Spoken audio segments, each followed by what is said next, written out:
손재영 교수님 모셨습니다. 반갑습니다. 반갑습니다. 저는 건국대학교 부동산학과에 교수 생활을 한 27년 했습니다. 그전에는 이제 정부연구소에 구토연구원이나 KDI 같은 데 있었고요. 네. 그래서 이번 학기를 마지막으로 해서 이제 정년 퇴임을 하는데요. 마침 이제 정년 퇴임을 기념해서 제자들하고 책을 한번 쓰자라고 해서 이제 부동산 정책 Why and How라는 책을 썼고요. 통상적으로 생각하는 부동산 정책의 개념하고는 좀 다른 개념을 제가 갖고 있을지는 모르겠는데요. 예. 거기에 대해서 오늘 얘기를 좀 하면서 토론까지는 아닐지 모르겠습니다만 대화를 해보도록 하죠. 정부에서도 규제를 해제를 지속적으로 하고 있는 것 같은데요. 현재 분위기 좀 어떻게 보시는지 궁금합니다. 아마도 지금 시장의 키워드는 불확실성인 것 같습니다. 모든 측면이 불확실하죠. 부동산 시장이 실물 경제 시장이나 금융 시장에 영향을 받는데 그 실물경제 시장과 금융시장 자체가 불확실하고 어떻게 갈지를 모르는 상황이니까 거기에 영향을 받는 부동산 시장도 또 어떻게 될지 모르겠다라는 것이 솔직한 말씀이고요. 네. 거기다가 부동산 시장은 또 수급이라는 요인이 덧붙여지거든요. 지역별로, 유형별로 어떤 특정한 종류의 주택이 남아돌기도 하고 부족하기도 하고 이런 상황도 붙어가지고 굉장히 미래를 예측하기가 어려운 상황이죠. 근데 다만 이제 작년부터 부동산 가격이 급락하는 어떤 시장 침체기에 접어든 것은 2020년하고 2021년에 부동산 가격이 워낙 많이 올랐기 때문에 아주 비정상적으로 많이 올랐죠. 가격의 급등이 어떤 정상으로 돌아오는 시장의 교정이라고 할까요? 그렇죠. 이런 현상도 또 덧붙여져 있는 것이죠. 실물 경제 시장하고 금융 시장이 좀 안정을 찾으면 아마도 이것이 올해 하반기 정도가 아닐까 싶은데 그러면 또 생각했던 것보다 의외로 빨리 서울 지역 같으면은 시장 안정 내지는 회복이 시작되지 않을까라는 생각이 있는데 소비자들이 원하는 신축 주택들이 시장에 그렇게 많이 나오지 않는다라는 그런 전망 때문에 그랬습니다. 그래서 하여튼 미래를 예측한다는 것이 항상 위험하고 또 지나놓고 보면 참 무모한 일인데 모든 것이 불확실하다라는 것이 솔직한 생각. 솔직한 평가인 것 같습니다. 자산 가격을 예측한다라는 것이 무모한 일이거든요. 예를 들면 주식 가격을 예측한다라는 것을 모든 증권회사의 애널리스트들이 열심히 하고 있습니다만 지나놓고 보면 다 틀려 있잖아요. 맞습니다. 그다음에 또 경제학자들이 환율을 예측하려고 굉장히 애를 씁니다만은 환율도 지나놓고 보면은 맞는 경우가 거의 없고요. 맞습니다. 그런데 부동산도 자산인데 부동산만 예측하기 쉽다. 이 절대로 이렇게 볼 수는 없는 거죠. 많은 분들이 부동산 가격을 예측합니다만은 지나놓고 보면 맞기도 하고 틀리기도 하고 반반인 것 같습니다. 부동산뿐만이 아니라 주식도 그렇고 또 다른 자산의 경우에도 가격 거품이 생길 수 있죠. 생겨서 무럭무럭 자라다가 어느 순간에 또 터져서 많은 사람들이 어려움을 겪기도 하고 그러는데 경제학자들이 열심히 연구를 해봐도 딱 왜 생기는지 어떤 그 결정적인 생성의 순간을 원인이 무엇인지를 찾아내기는 힘든 것 같아요. 어떤 경우에는 똑같은 여건이 돼 있어도 가격 거품이 생기기도 하고 어떤 경우에는 생기지 않기도 하고 그렇죠. 근데 일단 가격 거품이 생겨서 자랄 때는 공통적으로 발견되는 여러 가지 어떤 현상들이 있죠. 예를 들면 사람들이 부동산이면 부동산을 살 때 점점 그 실수요보다는 가격 상승을 겨냥하고 산다든가 그런 구매의 동기죠. 그런 비중이 높아지고 그다음에 금융기관들이 점점 또 부동산 쪽에 대출을 많이 해주고 그래서 금융기관의 어떤 부동산 익스포저가 높아진다라는 그런 측면도 있고요. 그다음에 이 사람들이 이렇게 높은 가격이 유지될 수 있을까라는 의문이 생기는 것도 너무 당연하거든요. 근데 무언가 공통의 믿음이 또 돌아다닙니다. 지금 새로운 시대가 열리니까 옛날 가격은 잊어버려. 이제 새로운 시대에 맞는 새로운 가격이 형성될 거야. 이런 어떤 믿음 같은 게 또 돌아다니고 대표적으로 80년대 일본의 부동산 시장 같은 것이 그렇고요. 90년대 말에 미국의 주식시장이 그랬고 빅테크라고 하는 최근에 미국 나스닥 주식시장도 그동안 그랬던 것 같고 이런 믿음이 있어야지 사람이 안심하고 투자를 하거든요. 또 투자를 해서 수익이 좋으니까 금융기관이 돈을 빌려주고 이런 식의 메커니즘이 선순환이라고 보면 선순환, 악순환이라고 보면 악순환 이런 것이 지속되는데 우리나라 부동산 시장에 대해서도 끊임없이 부동산 가격 거품이 있다는 얘기가 있었죠. 3조 호황 시대도 있었고요. 2000년대 들어서도 있었고 뭐 최근 2020년, 21년에 가격 상승기도 그렇고 그런데 결과적으로 보면 적어도 2020년 이전에 우리나라 부동산 시장, 특히 이제 주택 시장의 경우에는 가격 거품이 아니었던 것 같아요. 가격 거품의 공통적인 현상 중에 하나는 거품이 꺼질 때 가격이 아주 급락한다라는 수준이거든요. 현상이거든요. 아주 처참하다라고 할 정도로 가격이 떨어지는 현상.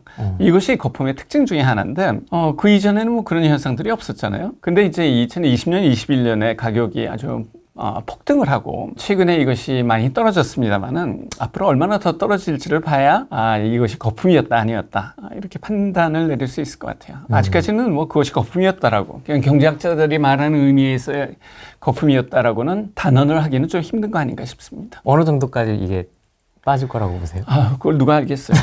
가격을 예측한다. 특히 이제 자산의 가격을 예측한다라는 것은 신의 영역이 아닌가 싶어요. 그리고 함부로 예측할 수는 없는 거 아닌가 싶고 저는 사실은 뭐 솔직한 말씀은 잘 모르겠습니다. 40% 빠진다, 50% 빠진다 하시는 분들도 계시던데. 뭐 옛날에도 이제 그런 얘기들이 많았죠. 3조 호황기 이후에 부동산 가격이 좀 안정됐을 때 반으로 떨어진다 무슨 뭐 이런 얘기도 있었고. 그때도 그랬군요. 또 아시아 금융위기 때도 영원히 부동산 가격은 살아날 수 없다. 뭐 이런 예측을 하시는 분들이 뭐 책도 쓰고 그러셨던 기억이 나는데 결과적으로 보면 다 틀렸잖아요. 틀렸죠. 그리고 지금도 뭐 어떤 숫자를 말씀드리기는 참 어려운 것 같아요. 문재인 정부에서 정책을 만들었던 분들이 5년 후에 정책 효과가 나타나기를 기대했던 건 아니었을 거예요.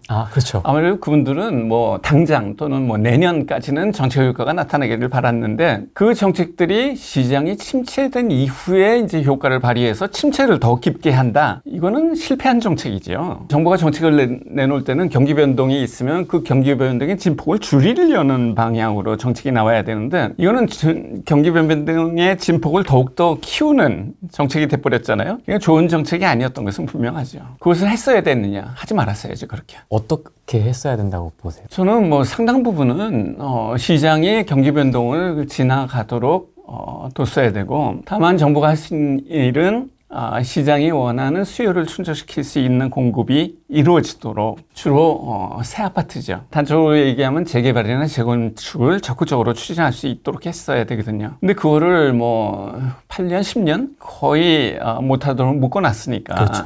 뭐 중앙정부도 그렇고 서울시도 그렇습니다만은 시장이 원하는 주택들이 안 나오고 사람들은 신축 아파트에 대해서 큰 돈을 쓸 용의가 있고 신축 아파트의 가격이 오르고 그런 현상들이 주변으로 확산돼 나가고 뭐 이것이 주택 가격을 올리는 어떤 뇌관 역할을 했었던 것이 아닌가라는 생각도 있어요.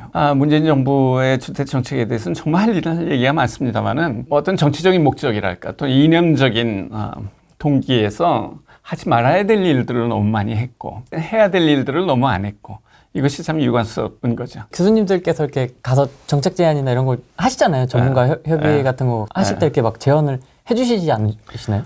문재인 정부의 특징 중에 하나는 남의 말을 안 듣는다라는 것이죠. 그 김현미 장관이 처음에 국토부 장관이 됐을 때 국토부 공무원들을 쫙 모아놓고 슬라이드 쇼를 했다라고 해요. 실제로 그 슬라이드가 국토부 홈페이지에 오랫동안 떠 있었습니다. 단적으로 얘기하면 공급은 부족하지 않다.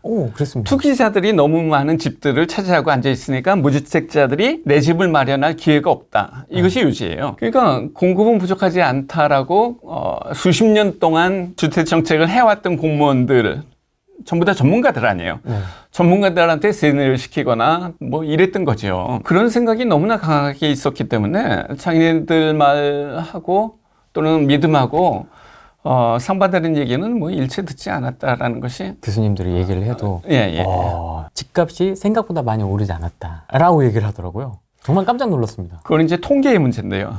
지금 뭐 수사가 들어가 있잖아요. 지금 한국부동산원의 통계가 사실 지금 보면 믿을 수 없는 숫자들이었고 정부는 뭐 그 숫자를 근거로 해서 부동산 가격이 별로 안 올랐으니까 뭐 국민들이 너무 민감하게 굴 필요 없다. 뭐 이런 얘기를 쭉 해왔던 거죠. 그러니까 국민들이 느끼는 어떤 현실이랄까 이것하고 참 괴리돼 있는 뭐 그런 세상에 살았던 분들인 것 같아요.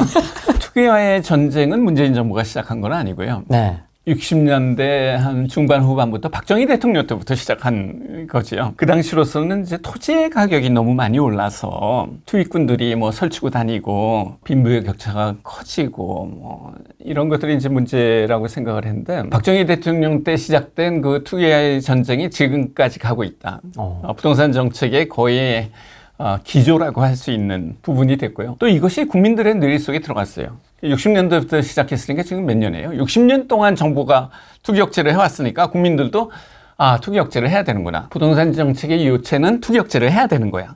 많은 국민들이 그렇게 생각하고 있죠. 그래서 정부가 투기 억제를 위해서 이것도 해야 되고 저것도 해야 되고 세금도 높여야 되고 뭐 금융 규제도 해야 되고 규제도 해야 된다 그러면 그래야 되나 보다라고 다들 생각하죠. 근데 지나놓고 보면 투기억제 정책이 성공했냐? 수백 번 했을 거 아니에요? 60년 동안. 경험을 쭉 놓고 보면 투기의 전쟁은 한 2달 정도 효과가 있었던 것 같아요. 그것도 맥시멈.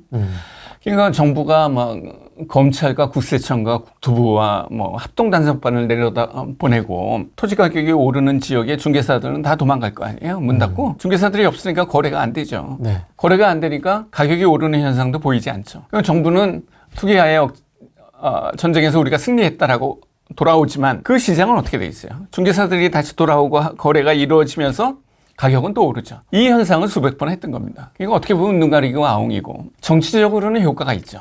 국민들로 하여금 정부가 이렇게 열심히 일을 하는구나.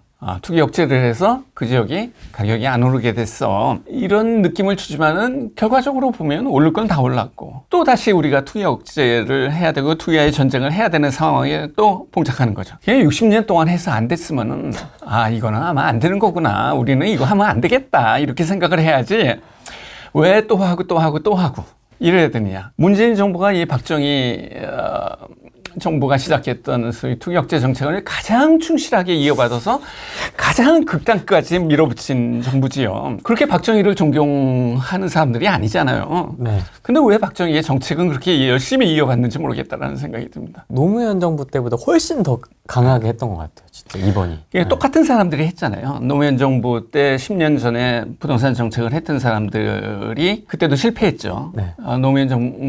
노무현 대통령이 임기를 끝내시면서 가지고 있던 유감이랄까 후회랄까 중에 하나가 다른 거는 내가 되게 하고 싶은 대로 했는데 이 주택정책은 제대로 안 됐다. 제대로 안 됐다는 건 원했던 효과를 거두지 못했다라는 그런 소회를 말씀하시고 여하튼 그때 부동산 정책을 했던 사람이 10년 동안 이제 찬바람을 맞으면서 그때 내가 요거 좀 강력하게 더 밀어붙였으면 좋았을 걸. 이거를 더 세게 했었으면 좋았을 걸. 이런 생각들을 하셨던 것 같아요. 그래서 문재인 정부가 시작되면서 옛날에 못했던 거 이번에 다 해보자라고 해서 세금도 뭐 걷잡을 수 없을 정도로 올리고 금융 규제도 엄청나게 하고 일반적인 규제도 심하게 하고 이렇게 해서 해볼 수 있는 걸 다 해본 거죠. 노무현 정부 때 우리가 이런 거 너무 세게 했으면 안 됐어.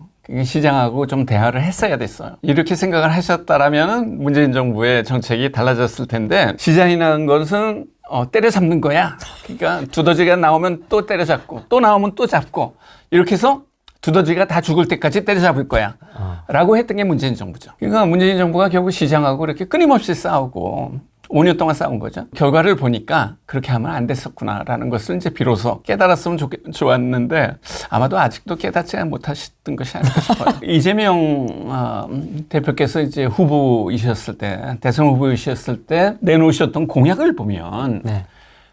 문재인 정부의 부동산 정책들은 전부 다 실패고 나는 완전히 그걸 부정을 한다.